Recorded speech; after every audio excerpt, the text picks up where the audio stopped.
Now we are in the week 2 of the update. Look at the development of the roots. For the week 3, that's the development of the roots. Some roots are growing 5 inches. Oh,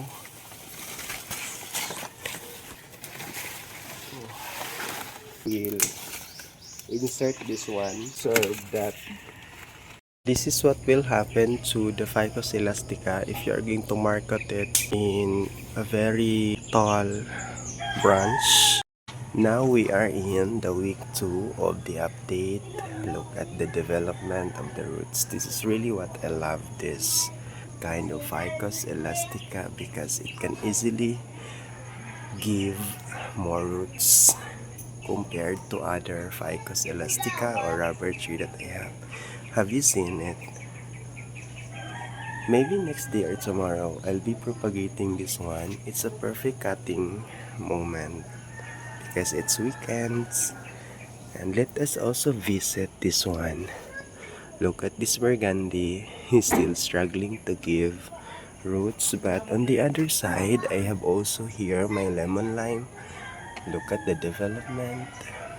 What I've noticed is when the peeled part is exposed to the sunlight, direct sunlight, it can easily give more roots. But once you hide it, it cannot receive the full amount of the sunlight. That's what will happen.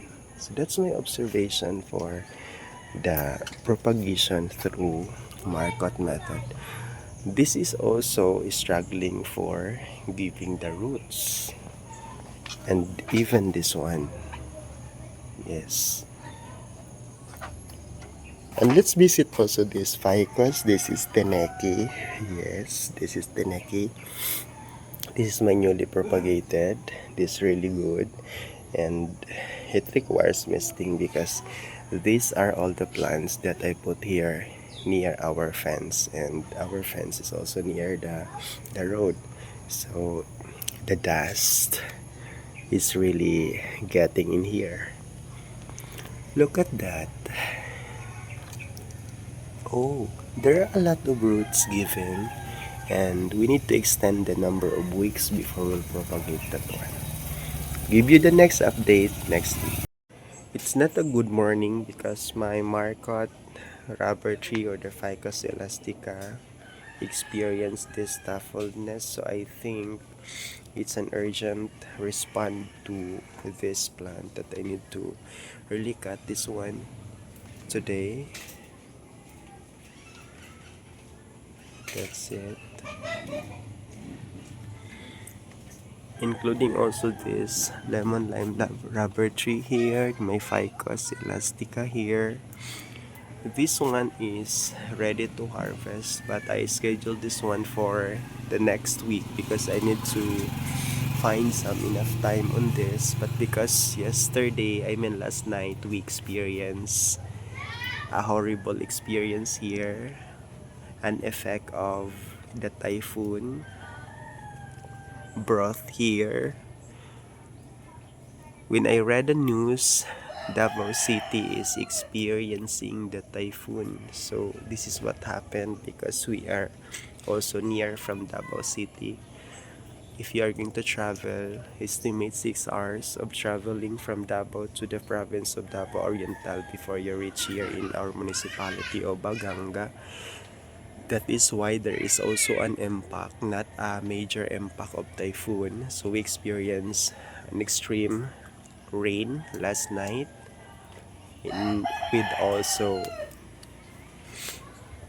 we also experienced an extreme wind last night. So this is what happened. I think last night that all of my net here that I put here already damaged, but they're still fighting here. So no matter what happened, no matter how prepared you are, no matter how ready you are, a situation like this, it is inevitable. We cannot avoid natural phenomenon, calamities in our world. So it's a natural experience, it's a natural calamity, it's a natural phenomenon that might attack to our source of livelihood, source of happiness and everything. So maybe I'll be harvesting this one today after the mass. I need to attend the mass because today is Sunday. Hopefully, this rubber tree can survive for the propagation. That's it.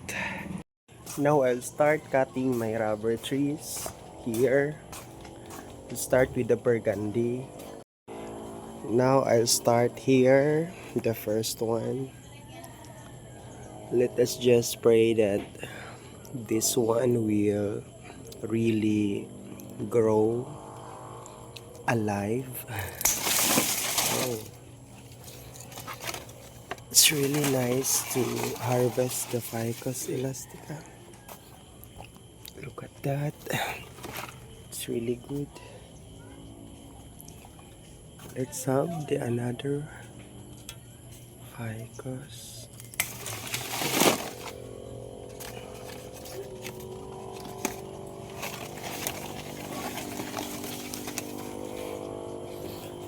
And then cutting the two, and tomorrow I'll start cutting the Ficus lemon lime. So maybe I need to trim this off in order for this to have the new one, and this one also.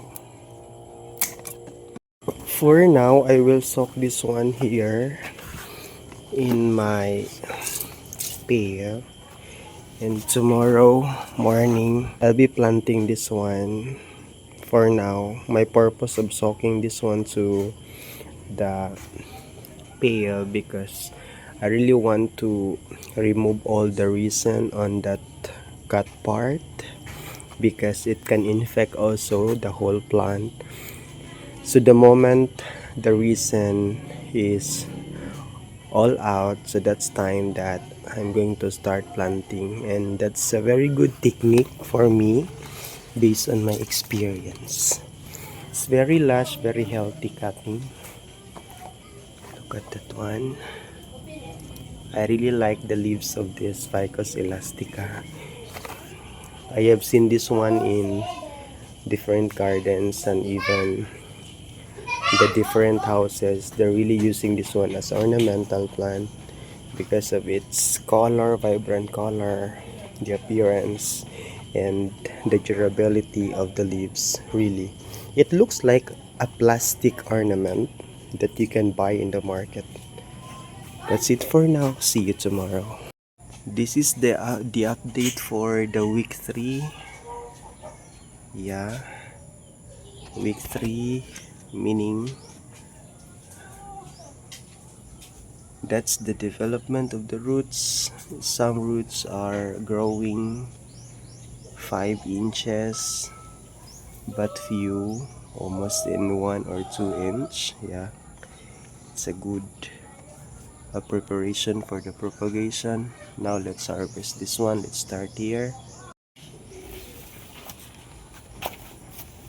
Let's start cutting the first branch. So I will just remove some roots that really attach on the stem.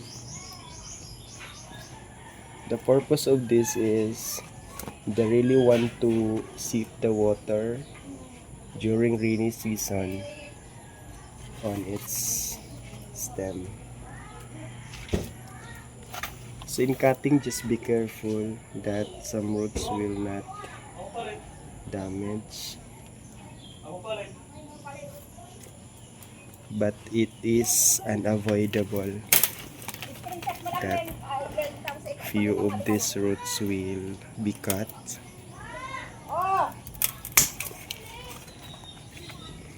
Look at this branch.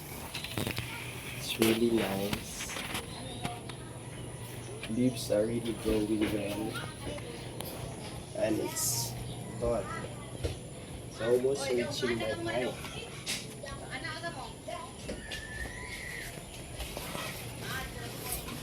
Now let's move to the second branch. This is the tallest branch ever because it reached the ceiling of this house. That is why it collapsed almost during the extreme wind brought by the typhoon that we experienced here in our city, neighboring city, Davao City. So I need to rush cutting this one because I want to propagate.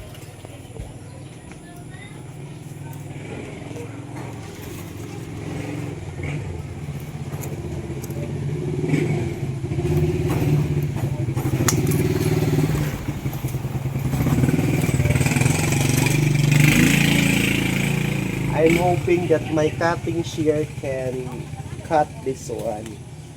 It's quite big. Need to do extra careful in cutting not to damage the mother plant,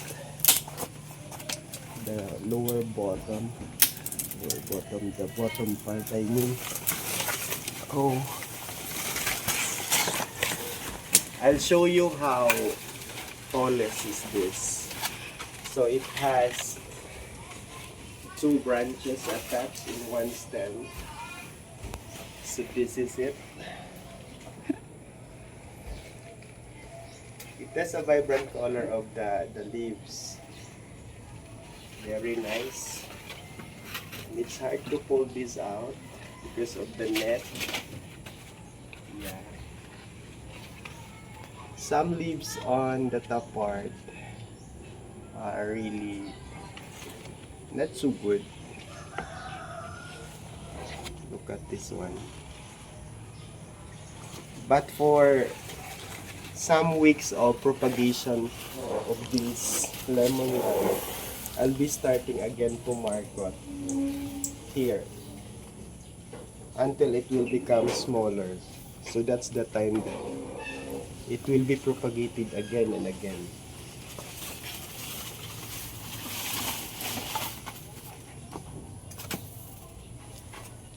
Next, this is the last part that I peeled off, and I just leave two branches for the next propagation. That's also the basis if you want to propagate the branches of the Ficus elastica or the rubber tree. You just leave one or two branches in one potted plant because it will sustain the life, the source of energy for the other marcots stem. So later on, you will decide to start marketing again. Do not market all. You have to protect also the mother plant.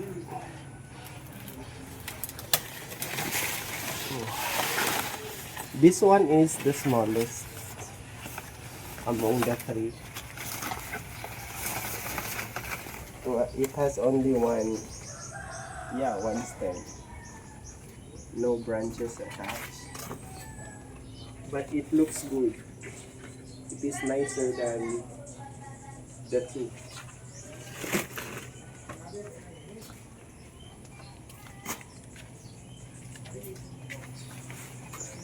So what I'm going to do for this, I will tie this one using the string. But I have nylon at the back. Because I'll do the marketing method on that part. So this one I will harvest also in order to secure also the stability of this net, protecting some of my plants here. This is burgundy, the other type of rubber tree. And to make this last, I will insert this one in the pot the original pot. Just leave it here for now. This is also my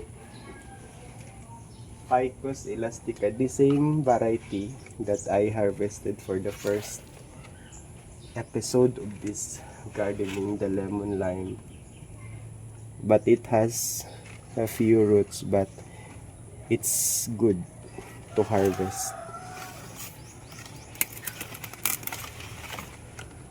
I have seen at the back of this, I didn't fully peel the stem. So I have observed that it started developing, covering the roots to come out. So this is the stem that developed, almost covering the peeled part. So I have forgotten to remove this part. So that's also the bad impact or indication. If you are peeling the part of the stem of the ficus, make it sure that you remove the whole outer skin of the stem of the plant. So this is the final look. It has two branches attached in the middle of the stem. So this is also nice. So I have harvested 4 Ficus elastica this morning. I really love this color, the yellow and green. So I'll show you the full video on this before I'll plant this one, because I'll be buying bigger pots for this. For now, I will just leave this one here. I have pear. I will soak this one because I need to remove the resin in the cut part at the bottom in order to protect the plant for the propagation, not to infect, because that resin will cover that part and it is sensitive, and also it is really prone for the infection. That's the reason also why your propagated cutting will not give you assurance for survival rate. Yesterday, after soaking my lemon lime, when I observed in the afternoon of my lemon lime, it looks weak. So I decided at 5 p.m. to do the emergency planting of it. So this is what happened. I removed the leaves below at the bottom part, and I also take some amount of soil here in my soil area. So I use this recycled pot, my unused pail. I make holes a lot, and also I combine the two branches here in one pot. I inserted them all and put here in this area because this area is shaded. It can also get not direct sunlight, the indirect sunlight, so it's easy to recover when you put the new propagation in a shaded area. So let's wait for 1 week for the update of this. But the other cutting I put there, let's visit. I put there because of the height. It cannot stay in some areas knowing that it is really tall. I mean the tallest of all cuttings. So I use also this recycled pot. This is a trash bin that I use for collecting the rain water at the back, at the south area. I use that one because it's quite old, so I need to replace the new one.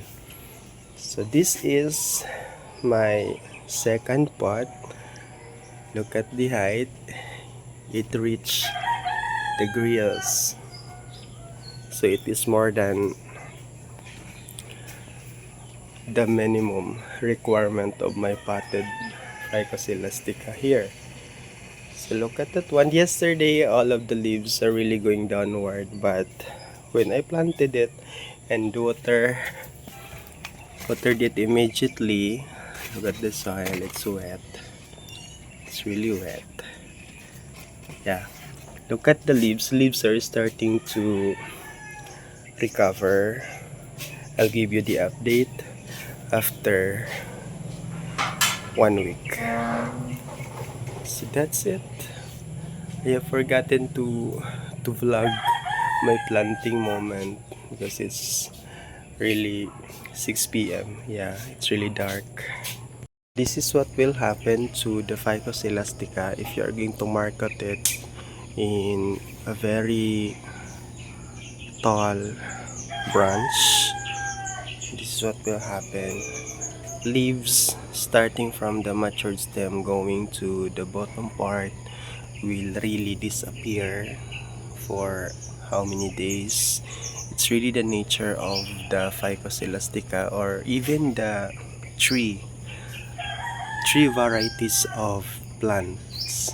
They will really do this way, and every time you're going to market or grow in an early layering method, if this is really big and tall, so only the top part of the leaves will really be remained after how many weeks. Look at this one. I know it will recover soon. Let's also look for the other part that I have show it to you. Let's look. Oh, look at the plants here. They're all growing. And I put also here my lacerum.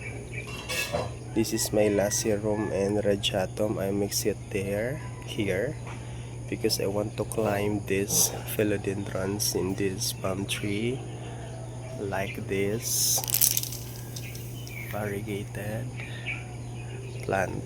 That's also philodendron. And here I have also my fellows here. I let them climb in this area because I have my yucca plant, the green variety here. It's really nice.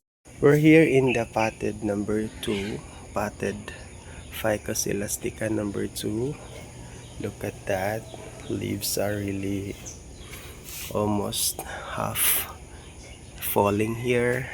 So only the top part. This is for the top part of the second branch that I inserted in one pot. It's almost recovering. Look at that. Leaves are getting stronger.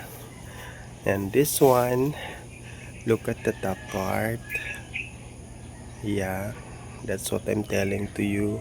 Only the top part, maybe 6 or 8 inches will remain, and that is for recovery. There, almost 1/3 of the part of the stem is really giving all the leaves downward. Leaves are gone, so only that part will remain.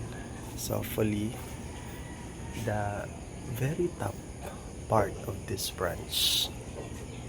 So I advise, if you want to market it, start it with a small ones, not this as tall as this, because you will fail for your expectation at first.